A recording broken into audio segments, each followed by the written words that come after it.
So when you had your website built, whoever built the website, they were inside WordPress and they were creating each one of the pages, each one of the posts.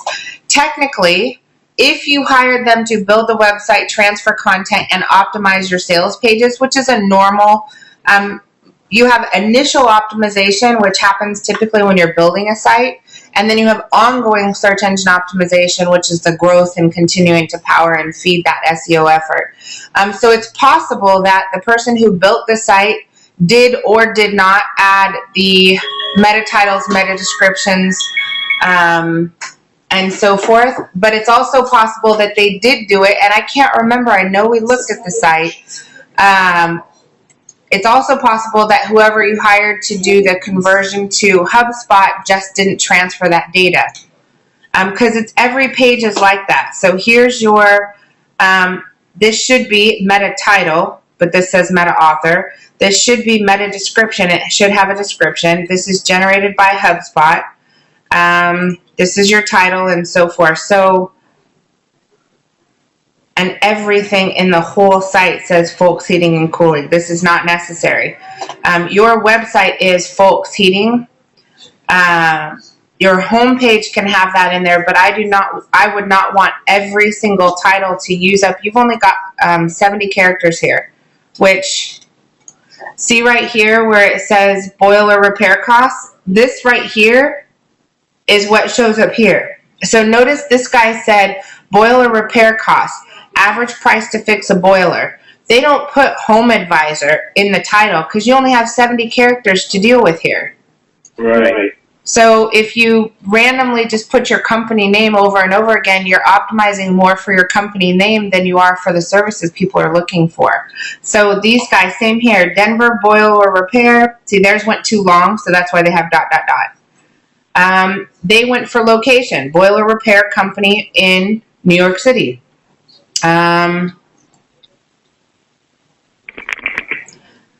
So it's possible either one did. I don't know. Your original guy could have done an awesome job at building the site and optimizing everything, and then they could have lost all their work when they switched over to HubSpot. But there's no. If we look at our original website and the person sent us our original before it was transferred to HubSpot, would we be able to see? Yeah. If you log into WordPress, absolutely. So let's see here. I'll show you where it'll be so you know what to look for.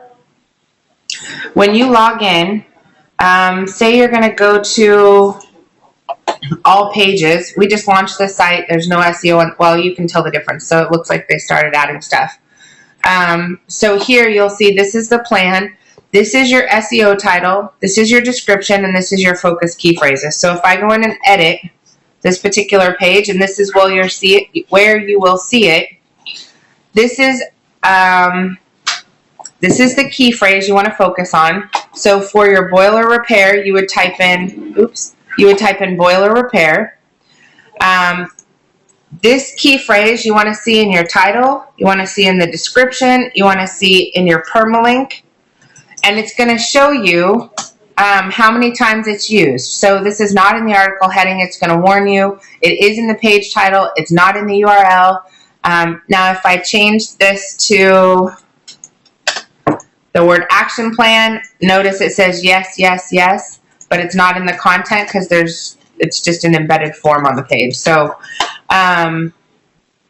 when you optimize, if your WordPress is set up right and you're using WordPress SEO by Yoast, you tell it. So you normally, the process is you identify what is the key phrase I want to focus on. You put this key phrase in your title, which would be up here. This is your H1 tag Google's looking for. You put it in the permalink right here. You put it in the body of the text. You want that key phrase used at least once every 100 words. You want the article title to be 300 words or the page to be 300 words. So you should have boiler repair in the title, the link, and used a minimum of 3 times in your text, and you should have 300 words on that page, and it'll give you a word count. And then if you just put it here, it's going to tell you if you're doing a good job of putting it in the SEO title, in your meta description and so forth. You probably want me to be quiet at the moment. But I want to understand that, so I do landing pages. Awesome. It'll kind of grade you. Does it have all the right information? Yeah. But I don't think we ever saw the WordPress of our website before it went to live. Okay. And landing pages are tough because a landing page is actually the opposite of anything that Google, Google's saying that your content needs to be relevant, which is how it's labeled. It needs to be current, which means you need to be adding content to it on a regular basis. The more frequently you post, the more current you are. And it needs to be trusted. And trusted has to do with your website's, trusted has to do with, number one, whoever's blogging on this site needs to become a popular authority online. So let me look at, okay. So little things that are no-goes from an SEO standpoint. Number one, everything is being posted under this thing called admin. Well, no. So that when you log into your site, you should have an author. An author should be tied to a Gmail account. The Gmail account should be the same one that's attached to your Google Analytics, your Google Plus account, your YouTube account, and it should be the admin on this page. The popularity of the author who's posting content on the site is as important as the optimization of the site itself. This author needs to be popular. So somewhere in here, it should have a little bio for the author. Right here, the most important element of a blog is the fact that you get to add tags and categories. So you have the authorship factor, which you don't have in a standard page like these. You don't get authorship, you don't get categories, and you don't get tags. You only get your page title, your description, and your key phrases. Can you tell her to wait? She's messaging. Tell her I'll be done in a little bit. I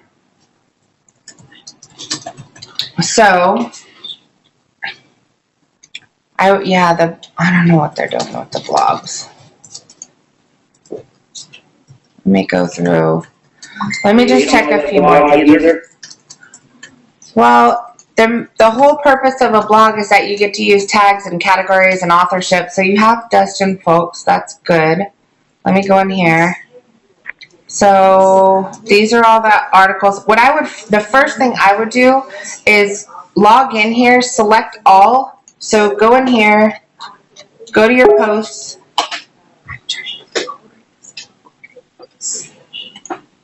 When you go to all posts, you should have the ability to select all, go edit, and you can move all of them to a different author. Change them all to you so that you have all of your posts under one particular author. And then you've got to make sure that all of your posts have tags and categories. Let's see here. Okay, so little things like this, well, I guess that's fine because it put hyperlinks in them. I'm glad you put a call to action at the bottom of it.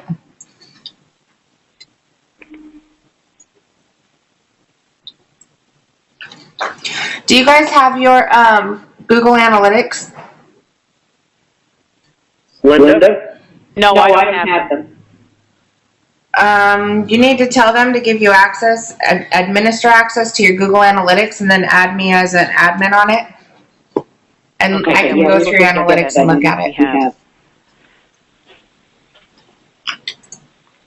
Okay. We had it until about a month ago, and then Chris took over, Dustin, and changed the account. Right.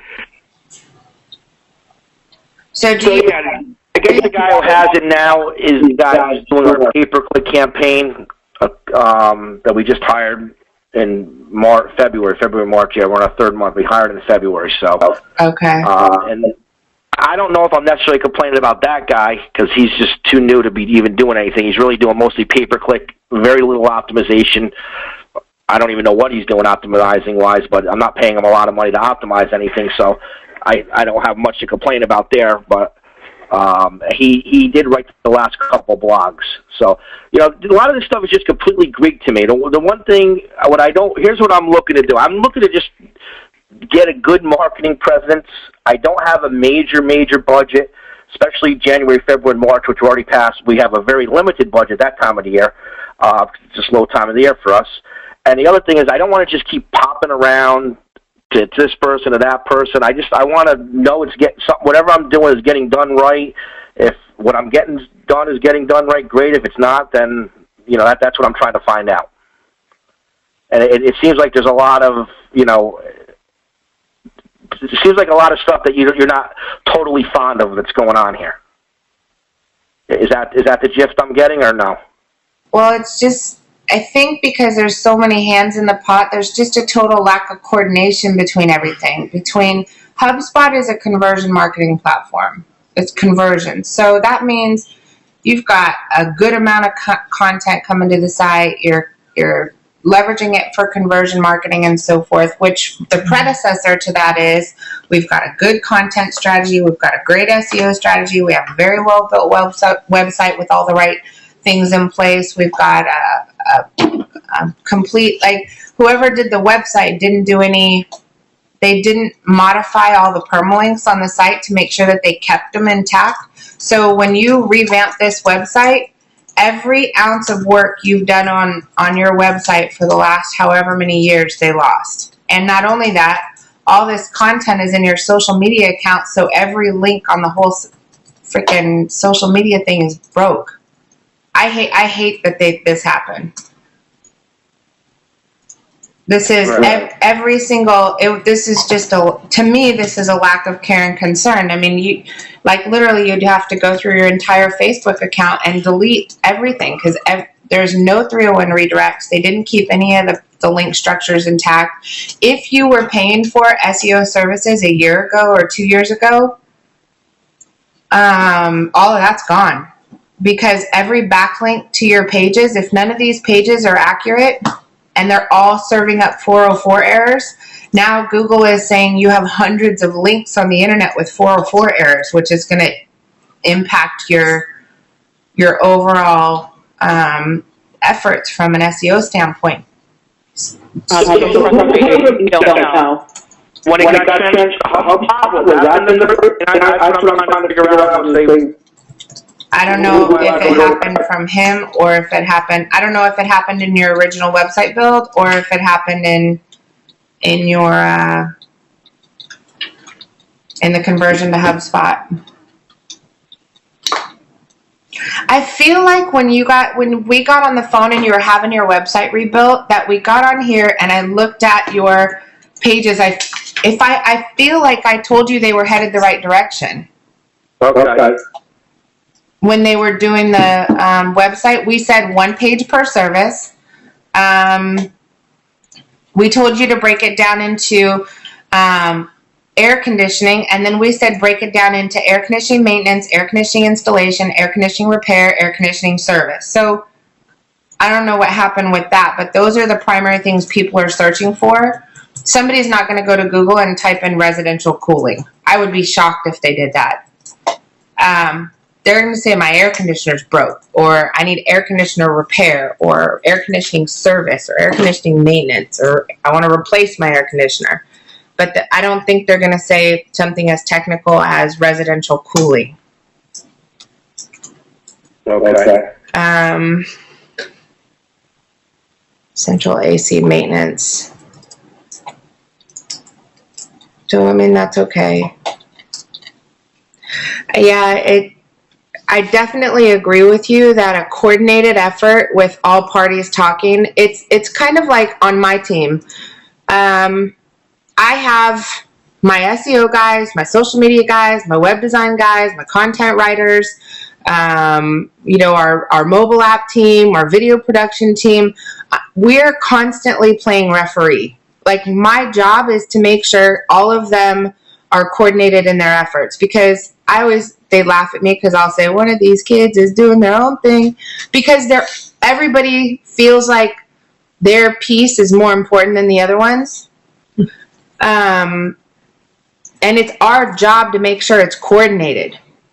So the SEO guy that's totally focused on just content and engineering and the structure of the page and all of that garbage, that he actually cares that the page looks good, because the design guy's over there arguing, saying, I don't care how much traffic you get to this page. If you don't have a great conversion guide, and your design isn't good, and you don't have a great call to action, and your form isn't prominent, then you're not going to close anything anyway. So knock yourself out with your perfectly written 300-word article. So Right. they just argue. So what do you say I have here? Well,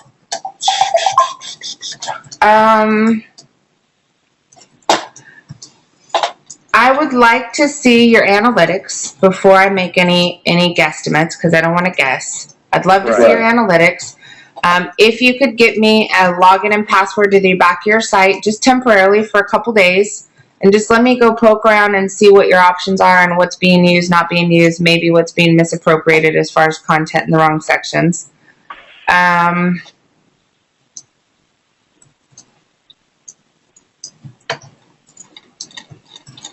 Definitely, I mean, on the social media side, we can absolutely, there's got to be a cleanup that's done.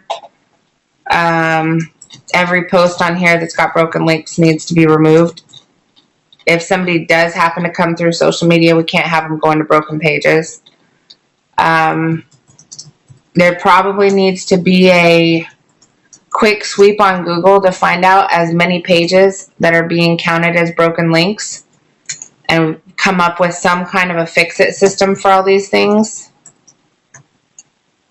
But let me do some due diligence first by looking at the analytics, and let me see what's going on with that. Hopefully you didn't lose any history. Now your investment in your pay-per-click campaign, I know it generates immediate leads, but as soon as you turn that thing off, you have nothing. Your investment in creating content for your site, properly optimized content, that content can be reused as blog posts, email newsletters, social media content. It can be spun into downloadable ebooks. That you own that as a permanent asset, and you can repurpose and leverage that content forever and ever and ever. Let's say you write let's say we pick the top 10 key phrases you want to be found for, and we write one sales page for each one of those, and we write 10 articles for each one of them.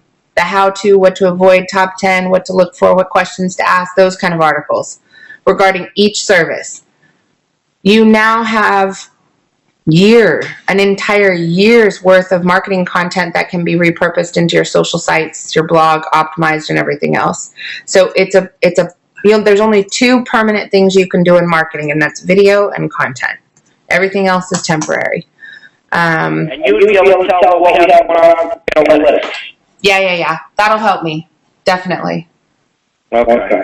I'll get that to you today. I'll get in touch with Chris.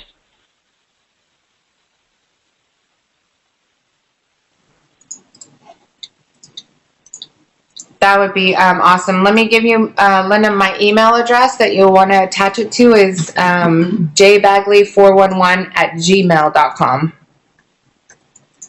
jbagley411@gmail. If you can add me as an admin on your analytics and give me access to the back end of the site, let me just look around for a little bit, and then I'll have Kathy touch base with you and get us set up for another conversation in a few days. Okay, that sounds great. Sound okay? Yeah. Okay. That'd be great. You guys, I appreciate you. Just a night to go cry. No. It's okay. We'll figure it out and put together a plan. It's hard. I mean, it's hard. Everybody's selling something. Whatever they sell is most important. Always is. Even when I hire a salesperson, they automatically, whatever they're comfortable with, that's what they want to go in first. And it takes me years to get them to the point where when somebody says, what do you sell or how much does it cost, that I mandate that they say, I have no clue because I don't know what you need yet. Right. Because they automatically want to go for whatever product that's under their belt they're most comfortable with selling. And it doesn't work like that. So I get it. Definitely. All right, so we're going to get you this up, and I'm going to talk to the speaker early next week. Yeah. Yes. I'll have Kathy touch base with you and get another time on the calendar. Great. Okay. All right. Thanks, you guys. Thanks, Jennifer. Appreciate your time. Thank you. Talk to you later. Bye-bye.